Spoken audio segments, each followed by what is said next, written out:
Welcome, friends, to another edition of Economic Update, a weekly program devoted to the economic dimensions of our lives. I'm your host, Richard Wolff. I bring this program to you in the hopes that an analysis of what's happening in the economy we all depend on is a useful part of your life as it is of mine. Today I want to spend the entirety of our program on a topic that many of you have asked me to talk about, and that is in the news more and more each day. It's called universal basic income. It's the idea, that isn't all that new, that in a society which seems to be unable or unwilling to provide meaningful work for all the people, what do you do with the people for whom such work is not provided, who cannot or will not, for whatever reason, find a place in the workforce? And there have been many efforts to deal with this situation for hundreds of years. One of the ones that is most widely known gets the name guaranteed minimum income, or sometimes just welfare. And here the idea, very old, is that for those people who either have no work and therefore don't earn any money, or, in a modern capitalist system, have a job but are paid so little that they cannot live, especially not if they're part of a family, that some assistance is provided. You aid the poor, working poor, unemployed poor, and you kind of help them out, sometimes with cash, sometimes with services, and so on. The problems with this are very well known.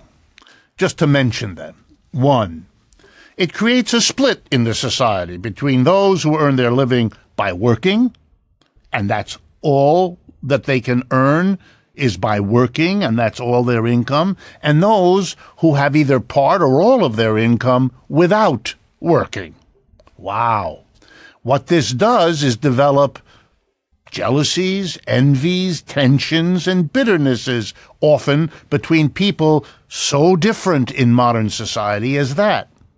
Then you have the added problem, which is, if you're going to sustain poor people by effectively a transfer payment, a gift of money or goods, then the question is, who pays for that? You could tax corporations and the rich, since they're the ones either not employing or not paying the mass of people enough to avoid this problem.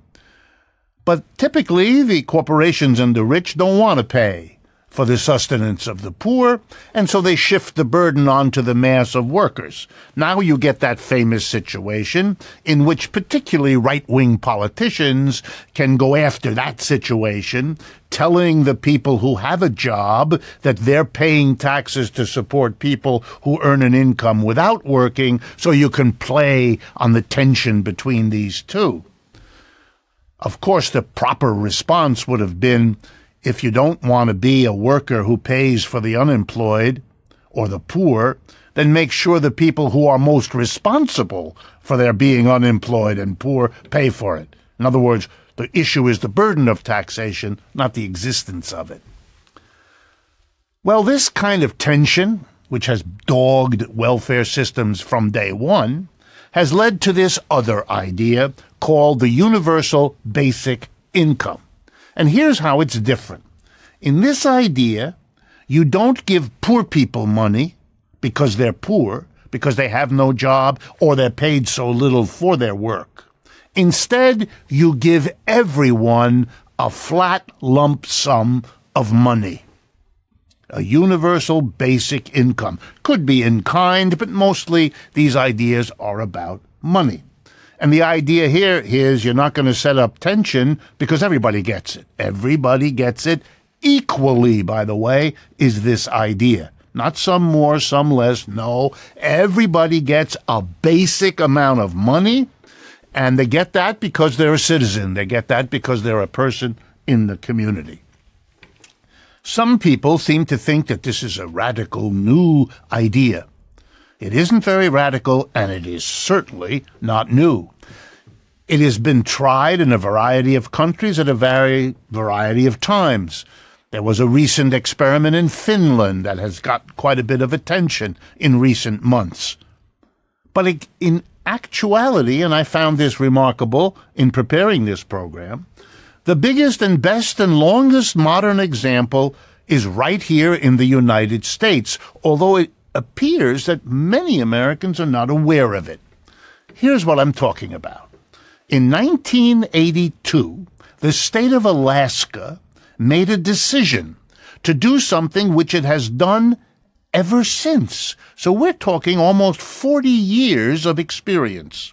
Over these 40 years, the state of Alaska developed something called the Alaska Permanent Fund. To make it simple, they taxed the oil that was found underneath the soil and water of Alaska, very rich deposit worth billions and billions of dollars. They taxed it, a small tax on it, to produce a fund. And the fund was then invested. And the idea was these are the resources of the state of Alaska. Nobody put them there that's living or that's around today or ever for that matter. And so it's in a sense a resource, a national or natural resource. And so here's what's done. The income earned by that fund, invested as any fund would be, is distributed to every citizen of Alaska. The same amount each person. That's been going on, as I say, almost 40 years. At its height in 2015, when the price of oil was high, it worked out to $2,072 per person, which meant for a family of four, a little bit over $8,000 was simply given to them and to everybody else equally. It's been as low as $800 to $900 per person per year. So the question arose right away, particularly by people who were fearful about this. Well, this didn't do any good. It didn't solve problems. Whatever the argument is, two professors, Damon Jones of the University of Chicago and Ioana Marinescu of the University of Pennsylvania, found that doing this had no effect on employment. Why did they ask that question? Because right-wing critics of these ideas argue that if you give people money just as a citizen, well, then they won't bother to work, and we will have people withdrawing from labor. And this research showed crystal clearly that nothing like that happened in Alaska.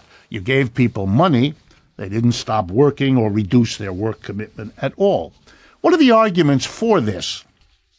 Well, oil is nobody's output. It's there before human beings were, so it's a way of sharing the benefit without letting a few people make a fortune while everybody else gets nothing out of this natural resource. It means, of course, that you have less inequality because you're giving the same amount of money to a poor person for whom it means the world as you are to a rich person for whom it means pocket change. So it is a way of reducing inequality. It also removes extreme poverty. It means people can't fall below a certain amount, and in the case of 2015 at least, $8,000 for a family was nothing to sneeze at, even though prices in Alaska are higher generally than they are elsewhere in the United States. Okay, and here's a last conclusion about Alaska. What Alaska did, anyone can do. Any one of the other 49 states can do it too. What do? You tax land, you tax corporate profits, you tax wealthy people, you put together a fund, you invest the fund, and then you distribute the amount of money. One person gets the same as every other person. Why is it being discussed now? Well, the truth of it is, and this is very important, because there are now fears that we are about to enter into another period of time when capitalism as an economic system brings us technical improvements, things that make it easier for human beings to produce goods and services, but the byproduct is unemployment.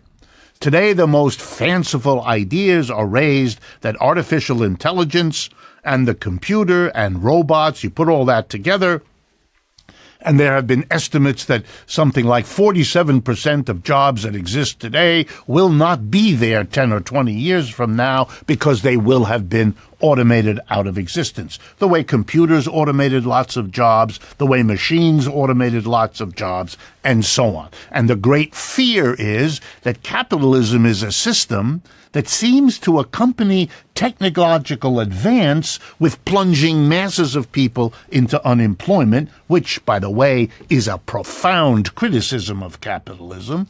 And the idea is, oh my God, masses of people without work, masses of people that therefore have no income, they will become a threat to the system itself out of their misery and their deprivation, and something has to be done. And whoops, here we go. We get welfare ideas, but we also get UBI, Universal Basic Income, as a way at least to pacify these people, to give them enough that they don't have the rage of extreme poverty that might threaten the system. Well, let's talk about this a little bit. Is it really necessary to have this conversation?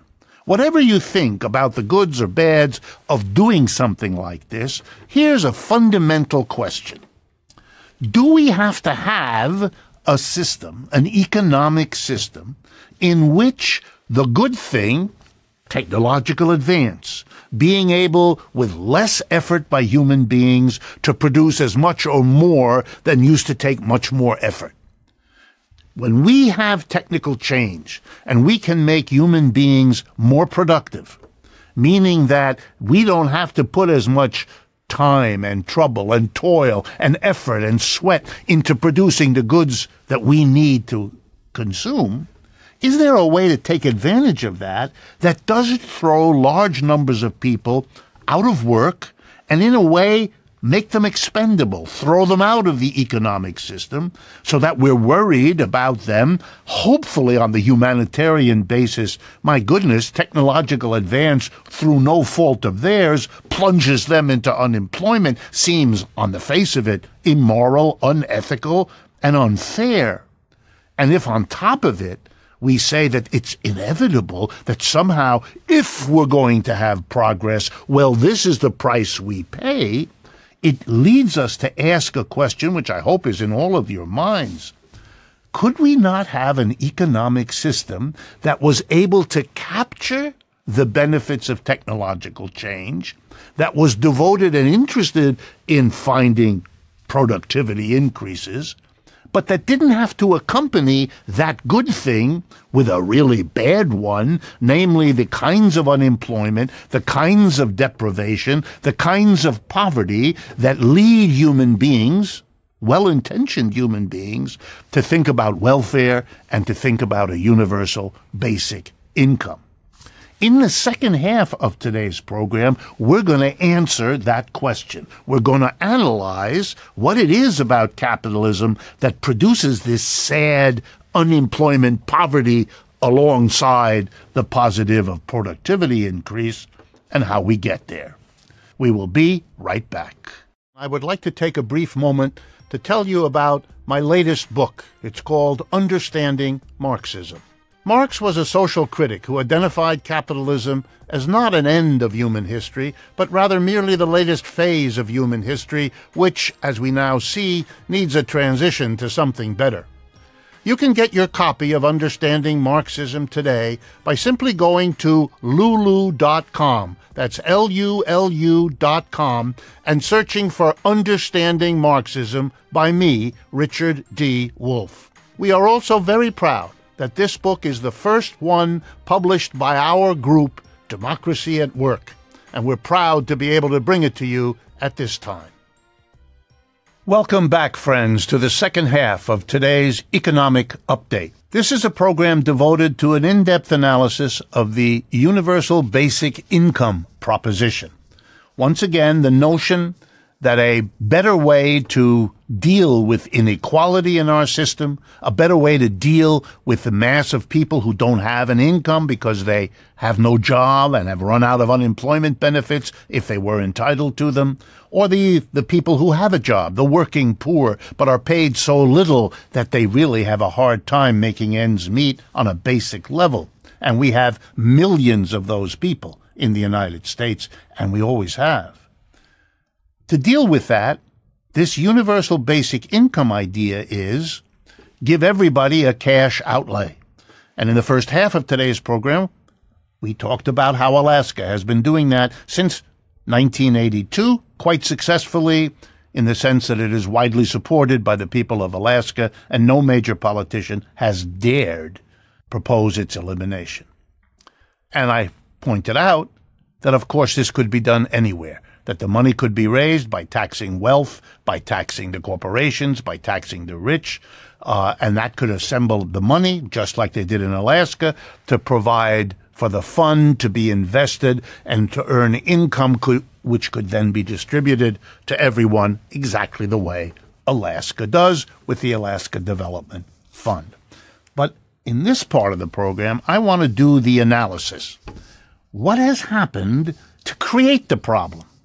Because however much you may believe that universal basic income is a decency provided to poor people who deserve no less, it may well fall short of the kinds of solutions and alternatives that ought to be part of this discussion and that often aren't, as if all we're going to do is discuss the pros and cons of a universal basic income, its presence or its absence, as if there were no other choices, and that's not reasonable.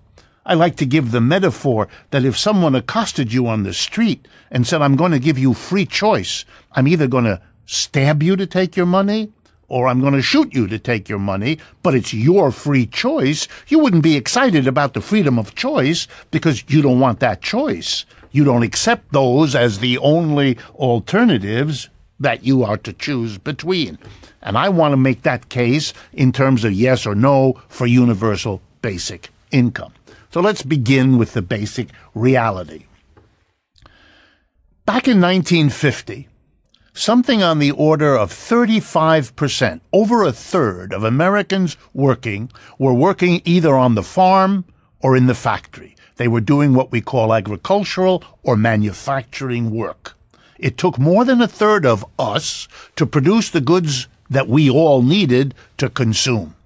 Fast forward to the last couple of years. It's 10% of the American people that now work on the farm and in the factory. 9 out of 10 people in our society who are not working on the farm and are not working in manufacturing. That's part of why Mr. Obama's efforts to revive manufacturing and now Mr. Trump's efforts are public relations stunts and have done nothing to change the long-term trajectory of declining manufacturing and farming. Why? Because productivity grew.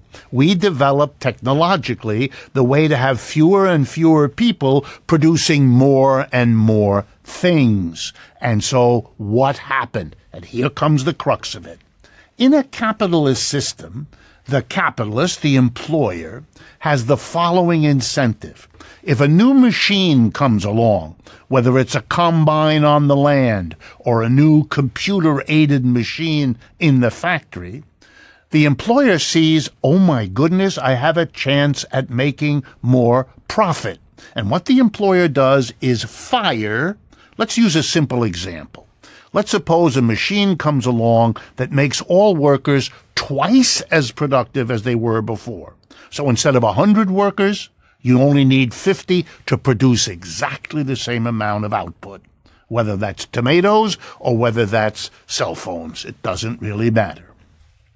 Okay, what happens in a capitalist enterprise is the employer fires half the people.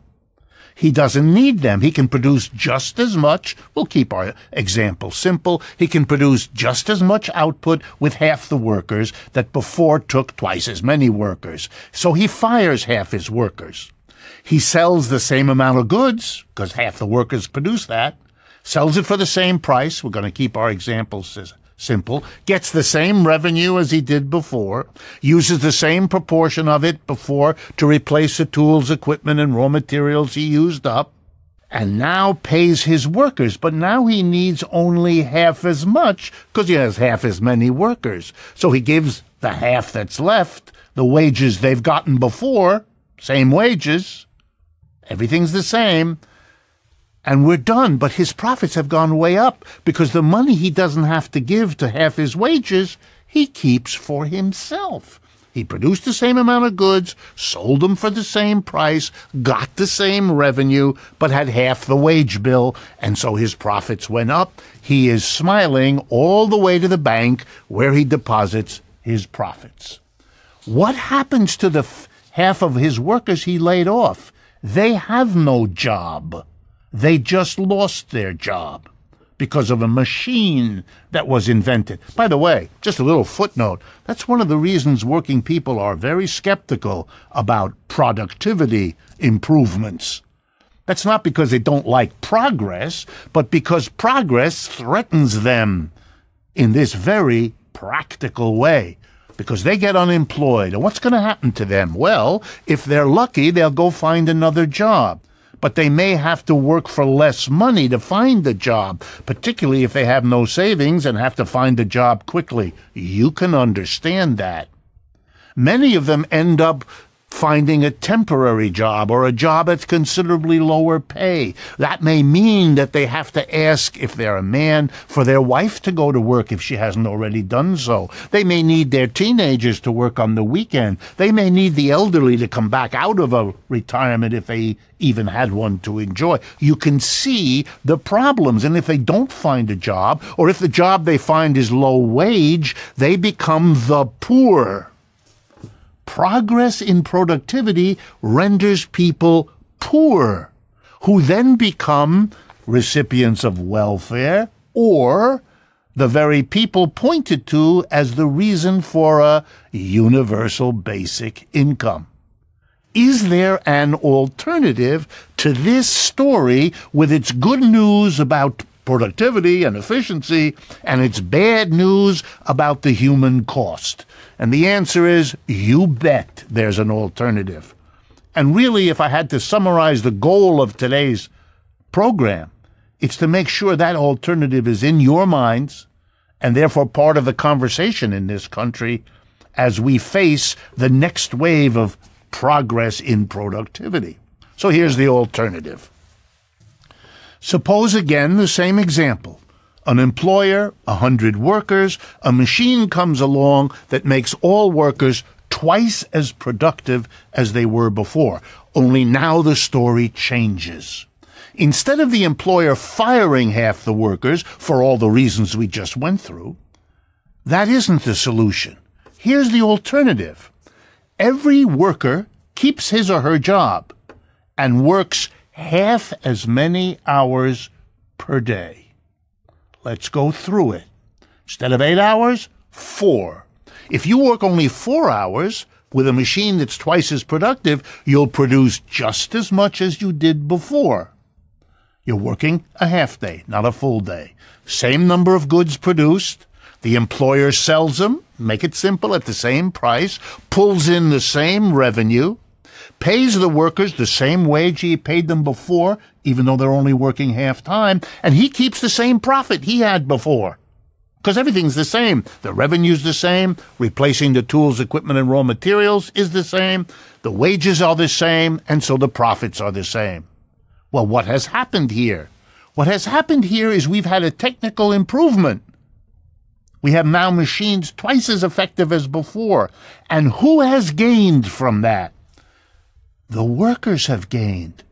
What they've all gained is half a workday off. To use the technical language in economics, we have benefited from technological progress in the form of leisure. The majority of people who are workers have benefited from progress. They have 4 free hours every day that they never had before. The goods produced, same as before. The profits to the employer, same as before. Wow!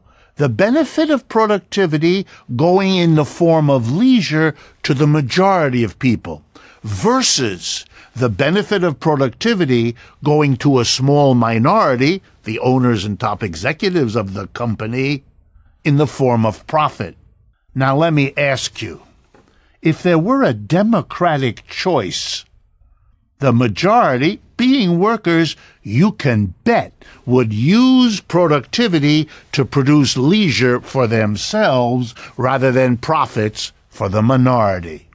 But because the majority doesn't run capitalism, because it is not a democratic system, a small minority, owners and operators of enterprise, use technology for the profits they take rather than the leisure that could be provided to the mass of people.